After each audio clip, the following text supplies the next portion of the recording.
going on, everybody? So I just got back from watching The Invisible Man, the newest film from Leigh Whannell. If you don't know who this guy is a horror mastermind. This guy wrote Saw, the original Saw. He was behind the Insidious franchise. I think he directed part 3. He did the last, a couple years ago, he did Upgrade, which is a terrific film. If you've ever seen Upgrade, he wrote and directed that. So this guy knows how to write a good movie, and he's also known for making twist endings, like Saw and Upgrade has a twist ending. So yeah, this guy knows his shit. This is a movie that was on my top 10 anticipated list. I'm not sure what number it was at. It was probably top 5. So I went into this with high expectations, knowing Leigh Whannell's work, being a big fan of his work. What do I think about Invisible Man? I prefer his other stuff. I don't hate this movie, but I prefer Upgrade. I prefer Insidious. I prefer Saw, all this other stuff. Dead Silence.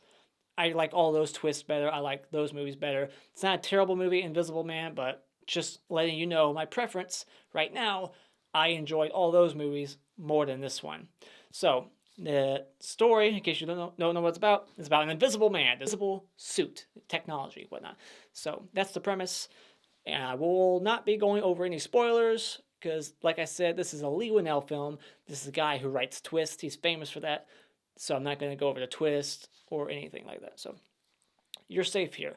And if you haven't seen the trailer, I would recommend going into this movie without seeing the trailer. Like, if you haven't seen it, don't watch the trailer because there's moments in that trailer where I'm like, as I'm watching the movie, I'm like, this would have been cooler if I hadn't seen the trailer. And in this moment, like, I feel like they took a lot of the coolest moments and they threw in that trailer. The trailer doesn't spoil any like twist, but it spoils cool moments within the movie. So that's a shame. And I just feel like that's just what happens today, especially with Blumhouse trailers. They always ruin every key moment. You know, like Halloween 2018 with the babysitter that opens the door, the closet door. There's Michael. So again, just avoid the trailer if you can. With that being said, I might show some clips of the trailer during this review, because that's what I do. I'll try not to spoil too much. So, let's get into the positives for this movie. I thought everybody in this movie did good. All the performances are great. I like this main girl. I don't know her name, but I recognize her from Jordan Peele's Us. She was the other family across the lake.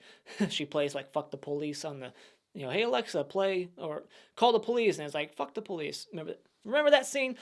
Buff and badass. There's a couple of shocking moments in this movie, like when it comes to kills that you don't really see coming. They just kind of come out of nowhere, and I like that in a movie. Something that, take me by surprise.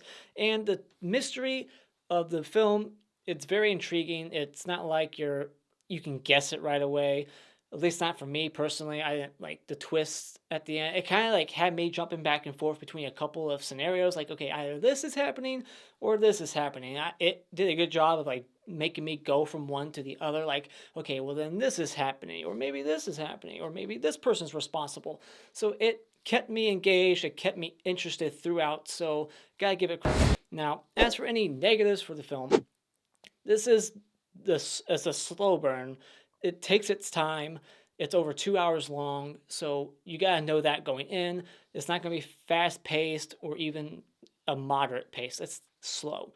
The first act of the movie, it definitely takes its time setting things up, and it lots of like camera pans like from place to place. It's very slow, and it's trying to build tension. And there's some moments of tension, but there's some moments where you just lose that tension because it just feels too slow. So this movie, I think, could have just been tightened a little bit, especially in the first half, maybe shorten things a little bit. And the twist, I didn't think it was all that shocking, or like compared to all these other twists that Leigh Whannell has done, Dead Silence, Saw, Upgrade, this is like the least shocking of them all and the least interesting, where you just kind of leave the theater going, huh, okay. So it's not like an ending where it's going to stick with you and you're going to be like, oh my gosh, I have to like rewatch the movie now so I can see what I missed. I like movies that do that. When it's over, you want to stick it back in and be like, okay, what the hell did I miss? That's what Saw did. That's what Dead Silence did. That's what Upgrade did. This movie doesn't do that. I don't want to stick it back in or go to the theater again and be like, all right, what did I miss? It's just like, oh, okay, I get it. Whatever. So that's a shame. Like when it's a Leigh Whannell movie, I have certain expectations, and that's not the movie's fault. That's my fault. But at the end of the day, it was still kind of disappointing, but I still had a decent enough time.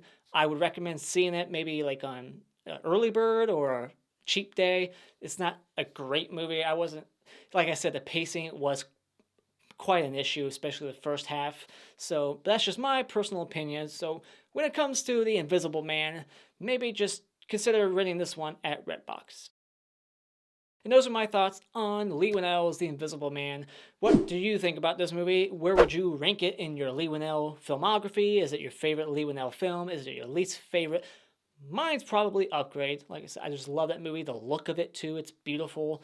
That was another thing missing from this movie, is like cool like visuals. It's dark for the most part, so yeah, there's dark atmosphere in the movie, but it's just, I wasn't ever really scared. But I'm not gonna critique the movie for not scaring me, because no movies scare me, let's be honest. So, but yeah, what did you think about this movie? I'm rambling. Put your thoughts of it in the comments below. Have you seen it already? Avoid the trailers at all costs. And thank you so much for joining me tonight. If you like what you see, you can hit this like button, share with all your friends, and become a subscriber today just by clicking on my cartoon face in about 5 seconds. And until next time, auf Wiedersehen.